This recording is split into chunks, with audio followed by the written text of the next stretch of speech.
What if the most powerful sense in the world wasn't sight, but feeling? Tonight's story isn't just heartwarming, it's mind-bending. In Open Your Eyes, a blind baker's secret ingredient, you'll meet a baker who lost her vision but reclaimed flavor, identity, and purpose through senses most of us take for granted.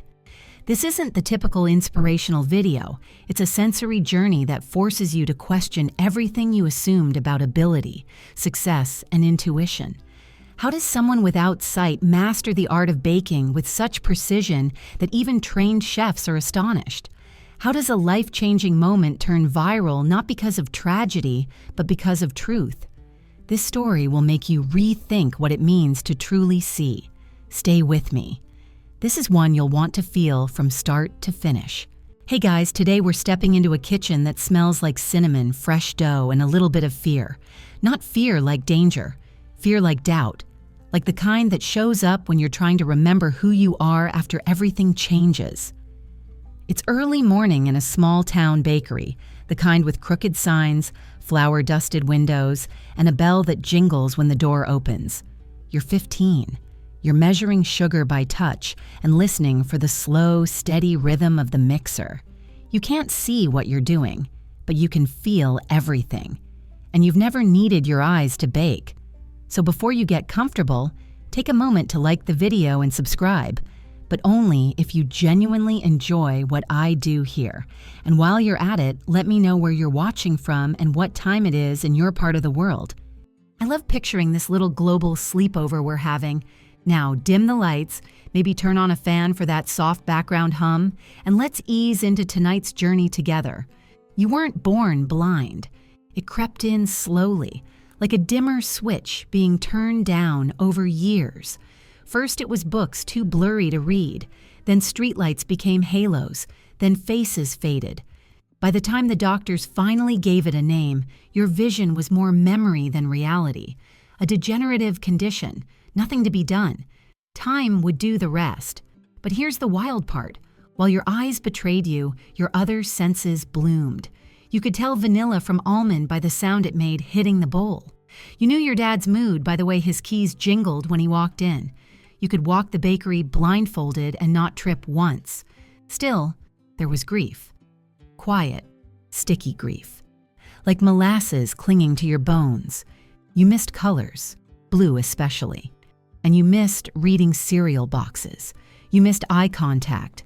But most of all, you missed baking with your mom, side by side, giggling about whose pie crust was flakier. After she passed, it felt like your vision left faster, as if your eyes no longer had a reason to see. Your dad kept the bakery going, barely. But bills stacked, customers thinned, and one day he said, "You don't have to help, I'll figure it out." But you did help, because baking wasn't just what your family did. It was what connected you to everything that still felt real. So you practiced, burned things, cried over soggy muffins, tried again. Slowly, you trained your hands to replace your eyes, used texture, weight, sound. You learned that dough talks if you're quiet enough. That bread rises better when you hum next to the oven, scientifically unproven, but deeply true in your kitchen. Then one morning, something shifted. Your dad got sick. Not the stay in bed for a day sick, the kind that rearranges your life. Hospital visits, medication. You were 17, legally blind, terrified. But when the bakery doors opened the next day, you were there, alone. People didn't know what to say. Some smiled too hard. Some whispered. One woman asked if you needed help reading the recipe. You didn't snap. You just nodded and said, "I don't read it. I remember it." And you did. You remembered every recipe in your bones. Still, that first day solo, you dropped a whole tray of scones, hot butter, blueberries, shame everywhere. A customer clapped sarcastically. "Well, that's comforting," he muttered. You didn't cry. You cleaned up, started over. By noon, the line was moving again. That night, you sat in the dark kitchen, the hum of the fridge your only company. Your hands were burned, your feet ached, but you smiled because you did it, And maybe, just maybe, you could keep doing it. There's this thing authors still debate, whether resilience is something we're born with or something we build when we have no other choice. You're not sure. But standing in that kitchen, hands dusted in flour and heart beating like a second oven timer, you knew one thing. Blindness hadn't taken baking from you. It had revealed it, like uncovering a hidden ingredient in a recipe you thought you already knew. A few weeks later, a food blogger wandered in. You didn't know who he was, just thought he was another guy ordering a lemon tart, but he stayed, watched, asked questions. You explained how you kneaded dough by rhythm, how you knew when a cupcake was done by scent. He posted a video titled, "This Blind Teen Baker Will Break Your Brain." It went viral. Of course it did. Suddenly, you were a headline. Blind Baker Defies Odds. Sweet success without sight. Everyone wanted a piece of the story. You smiled through interviews, said thank you 100 times, but deep down, you didn't feel like a miracle. You were just a girl trying not to burn the muffins. Still, something began to change. Orders doubled, then tripled. A reporter cried while eating your cinnamon roll. A kid from your school who used to ignore you asked for a job. People came not just for pastries, but to feel something. Maybe hope, maybe wonder. You weren't sure. All you knew was you were finally being seen. Not for what you'd lost, but for what you'd found. The kitchen becomes your cathedral. The hum of the oven is your hymn. You rise early, long before the sun peaks over rooftops, and work through dawn with nothing but muscle memory and instinct as your guides. You're still not comfortable with the word inspiration, but people keep using it like powdered sugar, sprinkling it over every sentence. You're so inspiring, they say, when what they mean is, I can't believe someone like you can do something like this. You don't say that, of course. You just nod, hand them a croissant and smile. Because what else can you do? The story is too easy to tell wrong. They see courage, not routine. They see triumph, not burned fingers and anxious nights. But baking has never been about the applause. It's about the process, the doing. The moment the batter thickens just right, or the dough sighs beneath your palms. Still, you can't lie. Business is booming. There's a chalkboard now with a rotating list of specials you've designed entirely by texture and memory. A little boy comes in every Friday for your chocolate eclairs and calls you the Sugar Wizard. You like that nickname better than inspiration. Then, one afternoon, a knock on the bakery door startles you. It's after hours. The closed sign is up. You open it cautiously. She's there. The food show producer, crisp blazer, clipboard. Voice like a commercial break. She says they want to feature you in a baking competition. National, huge audience. Blind baker versus the best. She means well. But you already feel the weight of the edit they'll give you. The sob story montage. The tragic backstory music. The inevitable cut to your face when someone says, "Wow, I never thought someone like you could..." You smile politely. Say you'll think about it. That night, your dad says, "You'd win, you know." You say, "That's not the point." He nods, doesn't push. You stare into the oven light, which is funny considering you can't see it, but somehow you still feel its warmth. There's a strange thing about losing sight. You become hyper-aware of being watched. Even without eyes on you, you feel it. The subtle shifts in silence when someone is staring, the held breath, the questions they want to ask but won't. Like, are you scared? Do you ever wish things were different? How do you know what beautiful is? You do wish sometimes. You won't pretend you don't, but not for vision. You wish people didn't need a wow factor to pay attention. You wish they saw effort as enough.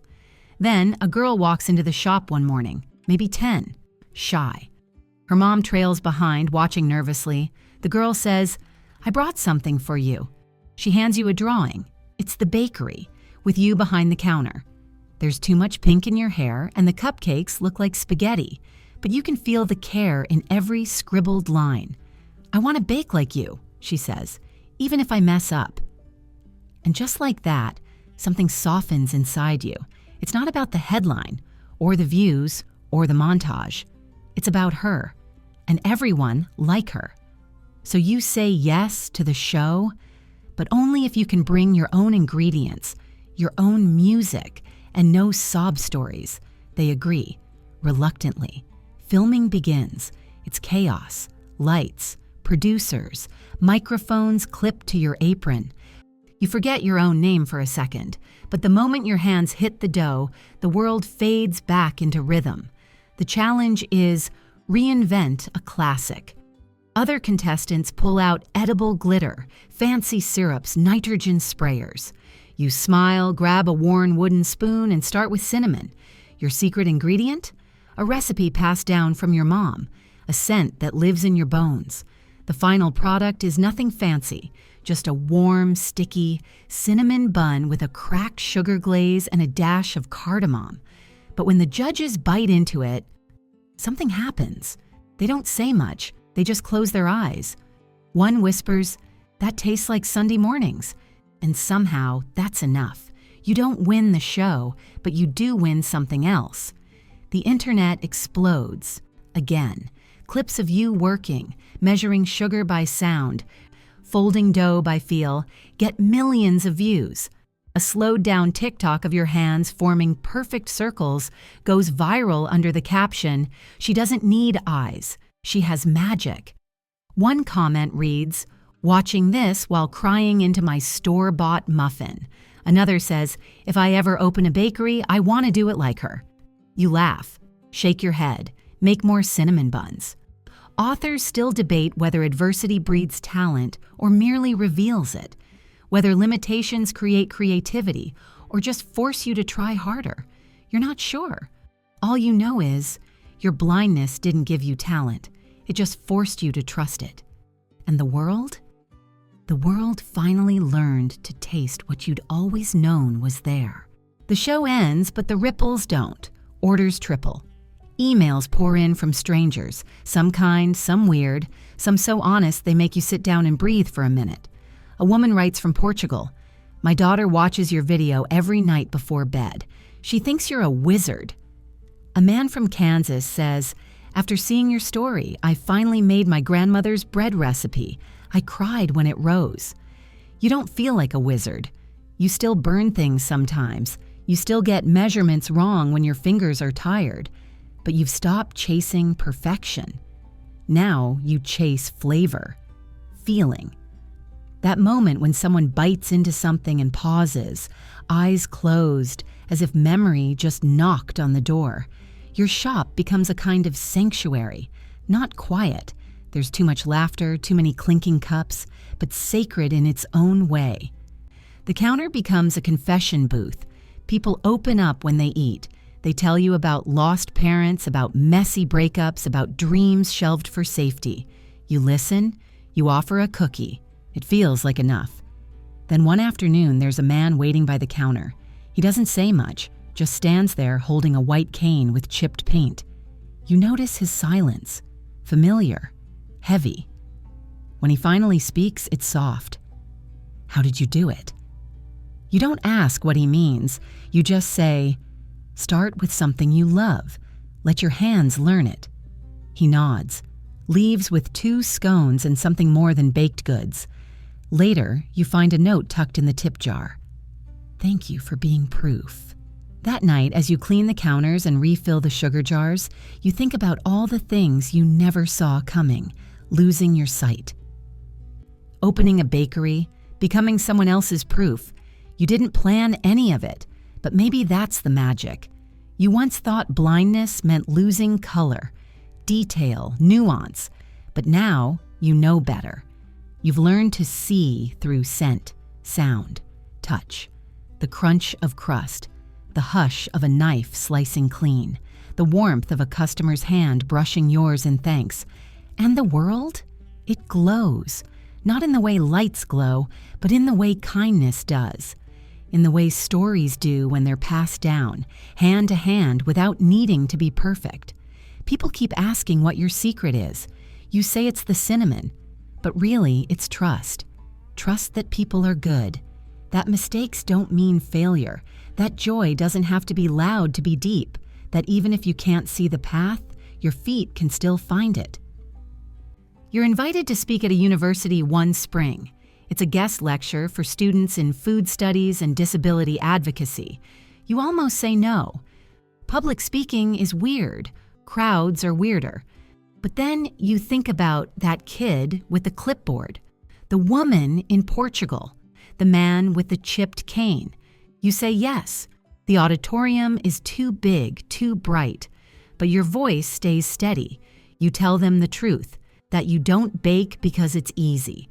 You bake because it's honest. That blindness didn't give you a superpower. It just stripped away the noise, made you pay attention, made you listen. And in a world that rushes to label people, you learned that flavor doesn't care about credentials. It cares about care. And yes, someone records the talk. Yes, it goes viral. Again, the most shared quote, "You don't need eyes to see your worth." People make t-shirts, memes. A sticker ends up on someone's laptop in South Korea. Your cousin sends you a screenshot. You roll your eyes, but your smile betrays you. Because, honestly, you're proud, not of the views, of the fact that somewhere someone's making cookies right now, maybe for the first time, because you made it feel possible. Authors still debate whether vulnerability invites connection or exposes you to risk, whether the blind leading the blind is courage or chaos. But you've stopped needing to prove anything. You know what you bring to the table, and it's warm, sticky, cinnamon-laced, real. The bakery doesn't get quieter, but it gets deeper. Customers stay longer. Kids leave crayon drawings on the wall. Someone even brings a violin one morning and plays while people sip their tea. And you keep going, keep kneading, measuring, laughing, messing up, starting again.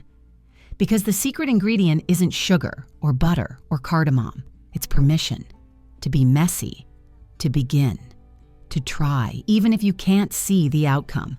And now, gently, let everything slow. The mixer stops. The flour settles. The last customer leaves with a satisfied hum, the kind only good pastries can earn. You wipe the counter one last time. Flip the sign to closed. The scent of cinnamon lingers in the air, like a memory that doesn't need words. Imagine yourself in that kitchen now. Warm light, wooden shelves, dough rising softly in a bowl, the kind of silence that feels like a hug, the kind of quiet that doesn't ask questions, just welcomes you as you are. You're here. You made it. And maybe, just maybe, you're proud too. Let your shoulders drop. Let your breath deepen. There's no rush, no test to pass, no judge's panel waiting. You've already proven what matters, that you can create joy, even in the dark, that you can lead others not with sight, but with warmth. And tonight, as sleep wraps around you like an apron, you know something deeper than words, that the heart always knows the recipe, and it never forgets the way home. And now that you've watched her story unfold from shattered vision to viral sensation, take a moment to let it settle in your bones. Whether you feel inspired, challenged, or fiercely proud, let that feeling stay with you. Like this video if it changed the way you think about strength. Share your thoughts below. What sense do you treasure most? Subscribe for more stories that make you feel deeply and think differently. Because this isn't just about seeing with your eyes, it's about living with your heart wide open. And that's the kind of truth the world needs right now.